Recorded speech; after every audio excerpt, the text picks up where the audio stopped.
Contrary to popular belief, what's not a bad thing? Curious children. That's like the best thing for a child to be because they want to learn the facts and form their own opinions, but parents act as if they are like inappropriate or annoying.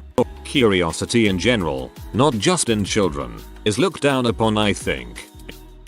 Not being into social media doesn't mean you are behind the times. It's a choice. Something about people not knowing everything about me and what I'm doing in my life is very peaceful to me. Disappointing your parents or friends by your life decisions. Usually, they come around in time when they see what you chose is what makes you happy and that is what they really wanted in the end anyway. It can be an uncomfortable wait until that time comes, but it is shorter and feels better than a lifetime of regret.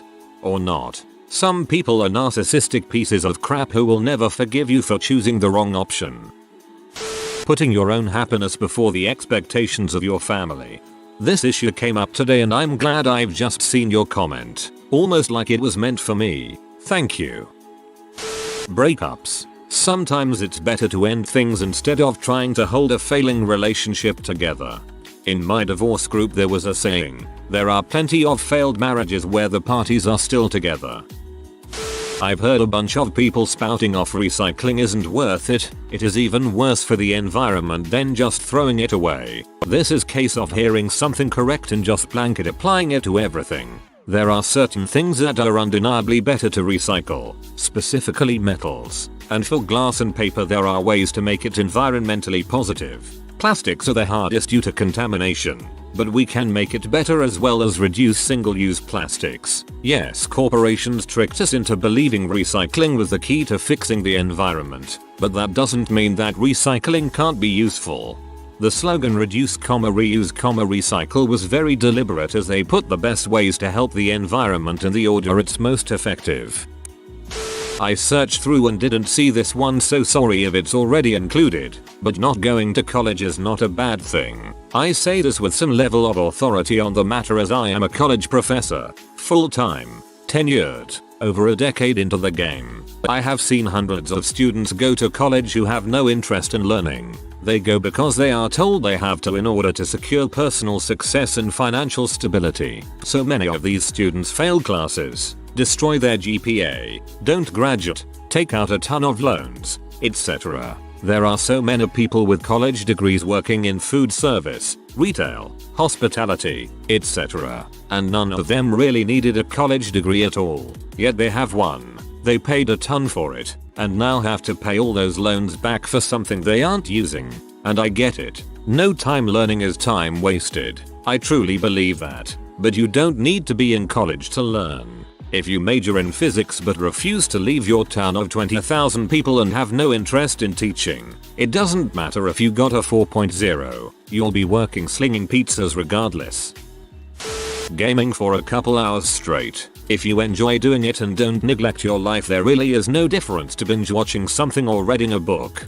I never realized how cool video games are until I started dating my BF. He mostly plays story-driven games and they're really fun to watch. They're like interactive movies. Using a credit card. If you're sensible and ensure it's paid off at the end of every month, there are many perks. Cashback, air miles etc. I'll take things I didn't want to learn or accept until I was 30 for $500. Alex.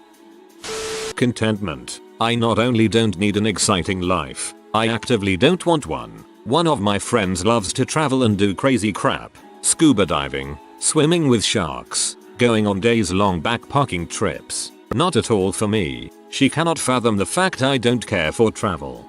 If you are already happy where you are, there's no need to introduce sharks into the mix. Liking vanilla sex. My ex complained that she thought our sex was really boring and was always pushing me to do stuff I wasn't really into. Now my wife and I have very vanilla sex in the 3 basic positions, and it's really great. The stigma behind talking about your pay with fellow co-workers. In the States it is legal. By talking about your wages you help ensure you and company workers are being paid fairly. Disliking your family. If your family always have been a bunch of buttholes to you, what is the sense of even having respect for them? This one hits me for max damage. Glad to hear I'm not alone. Breaking tradition. It's important to question why we do things and not just go along with it because it's been like that for years. Peer pressure from dead people. Receiving a very small tax return. It means you estimated your deductions correctly and you didn't overpay on your taxes. Being frugal, to a point. I think being able to control spending habits, save money, and being able to assess what items are necessary versus excessive in one's life is often overlooked in a consumerist society. Until this year, I was using my iPhone 4 happily. Friends and family would constantly make jokes about my ancient phone and how I am just too cheap to buy a new one. The truth was that it was still working fine and fulfilling all the needs I had for a phone. So why spend money to replace something that is still working? Note, I am not advocating for the extremes of this like my previous roommate who refused to turn on our AC or heating. It once read 51 degrees Fahrenheit on our thermostat during December. Being bad at the thing you spend hours doing. I mean, you can always just do it for fun without actually wanting to improve. Be it art, video games or singing. Death isn't always a bad thing. There's a lot of people who suffer with degenerative illnesses or are in extreme pain every day of their lives. I saw this happen to my granddad after he had a brain tumor. By the end it was for the best that he passed away. Obviously untimely deaths are sad, but sometimes you need to accept that being alive and truly living are two different things. I'll never understand how it's perfectly fine to decide on euthanasia for your suffering pet, but illegal for yourself. According to someone close to me, not having an opinion about something important to them is being rude and inconsiderate. I just think that I don't care about what they care about. It isn't important or offensive to me, so I don't care about it one bit. I'm not sure how to categorize this, but this bugs me about people. Small boobs or medium boobs. Literally no boobs are bad. Are you ashamed of your small boobs? Don't be. Are you a man ashamed of his man boobs? Don't be. Are you ashamed of someone else's boobs? Knock it off. Boobs are great. Boobs make the world go round. Give this man boobs. Getting a full night's sleep every night and also having a good work-life balance. The two thing not being entirely unconnected. I would say that getting efficient and good sleep, enough REM and deep sleep every night is essential to being able to work more and do more things. Just like diet is essential, your mind is just biological as well. Its health and resistance to stress and fortitude can be increased by your body being more resilient and stronger as well. Going to dinner or a movie alone. Update. Holy crap. Who would have known so many people like being alone? Thanks for the awards and upvotes everyone. I love going to movies alone, especially at weird times. You can have the whole theater to yourself pretty easily. Being unproductive in your free time. It's your free time, spend it how you choose. You don't have to be productive if you don't want to. Not wanting to have kids. Introducing an entire human life into the world where it heavily depends on you physically, emotionally, and financially for over a decade is a huge deal that people should absolutely put a lot of thought into. Yet many people do it simply because that's just what you do and babies are cute, and then they're constantly complaining about how it's suddenly hard being a parent. Parenthood isn't for everyone. It's a huge decision. People should treat it as such instead of acting like it's a trend. I wish society would quit looking down on those who choose to live a more quiet and stable life instead.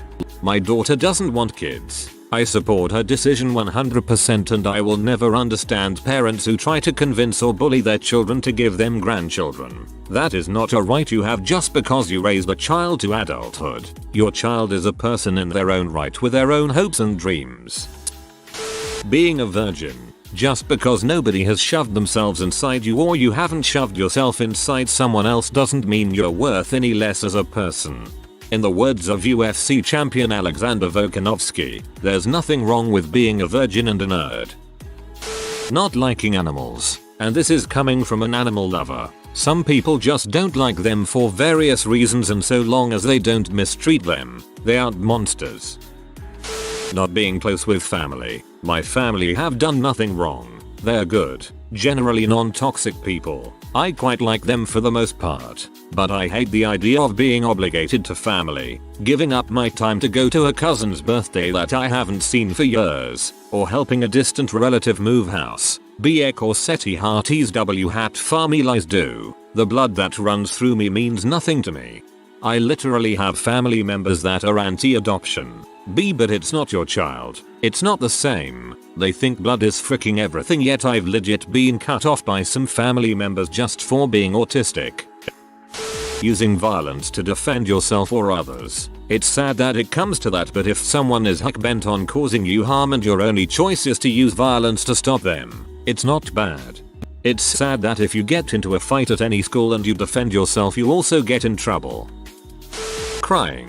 I'm a 6 feet 3 inches 230 pounds construction worker and I cry a couple times a year. There's nothing wrong with letting your emotions out. Settling. I put in quotes because it has such a negative connotation, but I went through a very rough divorce and it took me a bit to find someone who felt like they could be a life partner again, because he's jobless and has no higher education degrees. Though, friends have accused me of settling for him. Well, yeah, I am. I'm settling for contentment and happiness. Why is that bad? Someone else might make you happier, fulfill your needs better, maybe, but like, I'm happy where I'm at. Why would I tear all that up because something could be? I think maybe this is just semantics. I would never say someone who's happy is settling. I do know plenty of people who feel meh about the person they're with, though, and to me, that's definitely settling. Grown men caring about kids. Want to continue to keep the burden of child-rearing on women? Keep telling men they are creepy for taking their kids to the park or babysitting their nephews' nieces. Hating family members when they've fricked you over on purpose multiple times. I hate when tells me but they're family. Well, they should have acted like family then. Sleeping during the day and staying up all night. Some people are more comfortable being up at night and sleeping during the day, like myself. I used to work a few overnight jobs and it's disheartening how many people still look down on those who don't wake up at the crack of dawn and go to bed in the evening. Sticking by your friends and family even when they make mistakes. Relationship advice on Reddit almost always tells you to cut off ties with family, get a divorce or disown your children. It's just not realistic when you can actually work together to strengthen your relationship. Marriage. Popular culture has made negative jokes about marriage for years and years, always joking about it being a prison. The people writing and originally receiving those jokes knew they were jokes, but eventually it started becoming less of a joke for so many. I get that marriage itself isn't innately good, but it can be such an amazing thing when with the right person. Children over 18 living with their parents. I lost both of my parents. I wish I could go back and spend a lot more time with them. Choosing an unmarried unpartnered life. I truly believe that being in a long-term relationship where you have to live together for life just isn't for everybody. For some, it's better to have a series of long relationships or shorter ones. There are people who want to live together, and some who don't. A life without romance and or sex is just fine for some people. 2. It's true that life alone can be harder, and the way the world is made up, it's mostly so two people can share the load. So you need to be creative or just live with it. As to having children, there are so many ways to be a parent these days. Just being in a single 2-parent unit isn't the only option anymore. You can have a kid on your own, or with other people but not be married to them or even live with them. And you don't have to have 1 or 2-parent families. For some, opting out of the lifelong love roommate path will mean giving up the joy of children and grandchildren. But if they are willing to give that up for the life that fits them better, they shouldn't be shamed for it or feel they need to turn into someone who is anti-child. I'd love to have had children, but it just didn't fit into my lifestyle should be just as acceptable an answer as, I would have loved to have had a jet-setting career, but I chose to focus on having a family instead. Being without a large group of friends and acquaintances. For some people, having a wide social circle is great, but I think a lot of people end up preferring quality over quantity. As you get older, you have less time, and, more importantly, less patience for more superficial social things and prefer quality time with people you love and trust. When it comes time to have a really big Gregorova party, it can be hard to scrape up enough people to fill it, but this is really the only downside I can think of for most people. Having sexual desires. For crying out loud, Fred Rogers has had sex twice. If Fred Rogers has done it, then it's okay for you to do it.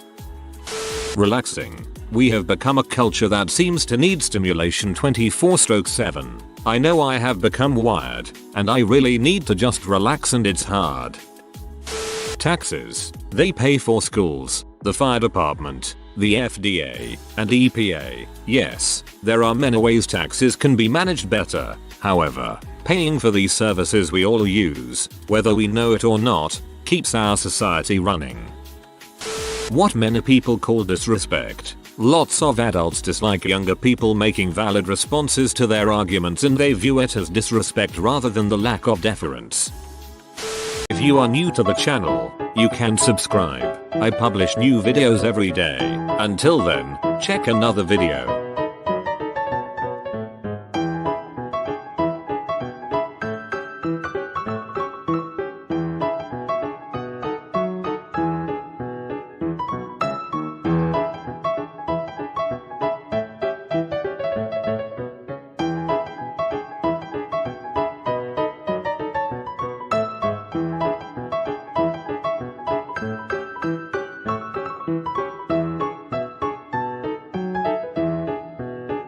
Bye for now.